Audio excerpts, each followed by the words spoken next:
What is up, guys? Welcome back to another Anime Vanguards video. Today I'm showcasing the brand new Jin Mory unit right here, who you'll see I actually have full godly on, and believe me, Jin Mory is worthy of a full godly set, because he is actually just that broken. He's so worth it.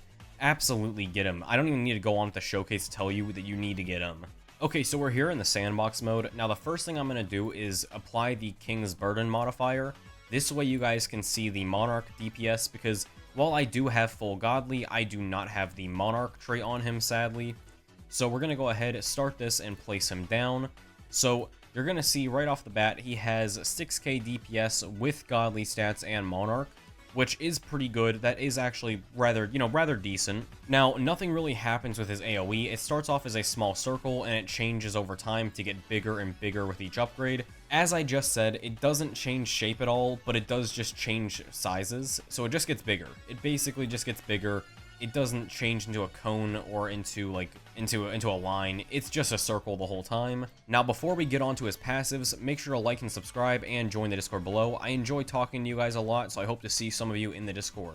Anyway, on with the passives. The first passive basically states that for anything that requires a group or category, such as a unit stage buff, this unit will be counted as that group or category, and then he gains a 10% damage buff for each different group on your team. So what that last part means is that basically, if you have like a Demon Slayer unit, a unit from Shadow and Eminence, or an Attack on Titan unit, this guy will gain 10% extra for each of those, because those guys are all boosted in different stages and are counted as a group. The second passive states that for every clone created, this unit will gain 50% extra damage and 5% extra range. Then anytime this unit right here is sold, all the clones will gain the same buffs he had for 342 seconds, which is about 5.7 minutes, and then he will also be able to be... hold on, nope, I messed up right there. He will be unable to be placed again. I almost messed it up and said that he could be placed again. He will become unplaceable after you sell him. Now, the third passive basically says that he ignores 30% of damage reduction, and then for every percent of damage reduction an enemy has, this unit amplifies its damage by that amount. So basically, more damage reduction equals more damage for Jin Mory. So he's actually really good against like overshielded enemies, like the yellow health bars. Now, moving on to his active ability right here, this unit can choose to place a clone of itself anywhere on the map, and this clone starts at upgrade 0 and is not sold when this unit is, and costs 50% less than the original or the previous clone placed. So right here, this costs about 100, we'll say about 100,000. If I place down a clone, this guy is going to cost about 50,000 to upgrade fully. So you can see right here, it is literally just a clone with a fraction of the stats that Jin Mory right here has. And still, it is very good because it collectively adds damage for each clone. And every 20 seconds, you can place down another one of these. Now, these guys stay forever, but he does have a cap of three additional clones.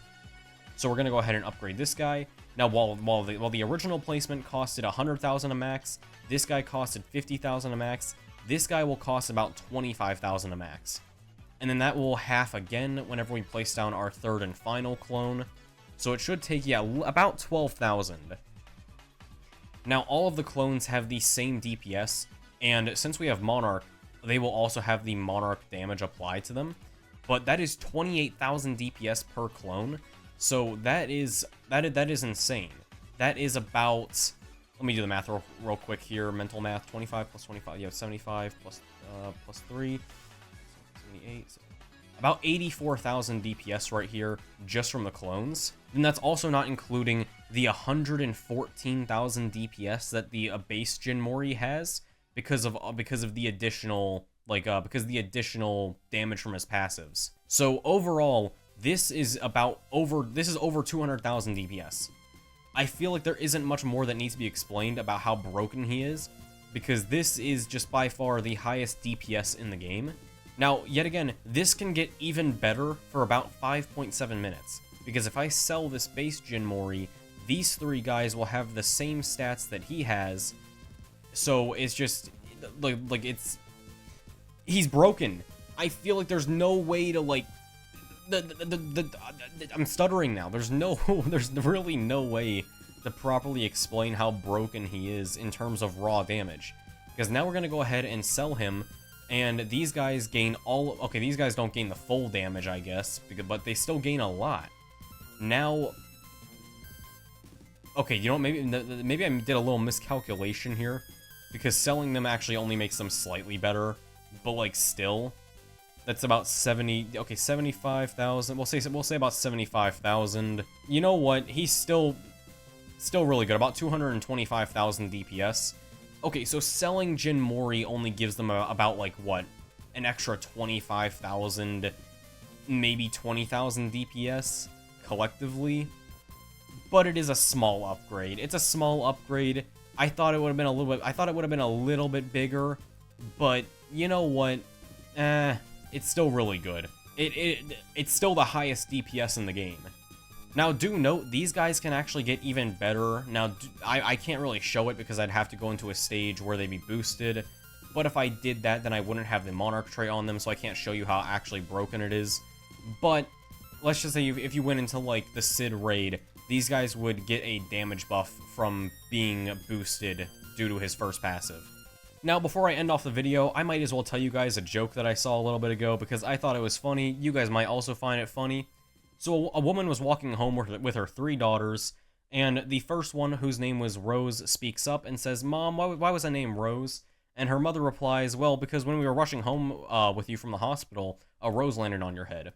The next daughter, Lily, speaks up and asks the same question, and her mother basically says, "Well, when we were coming home from the hospital, you know, a lily landed on your head." And then all of a sudden, the third daughter, Cinderblock, speaks up and says, Anyway, guys, that's going to be the end of the video. Make sure to like and subscribe, join the Discord below, and I hope to see you guys there. I enjoyed talking to y'all. That's about it. See ya.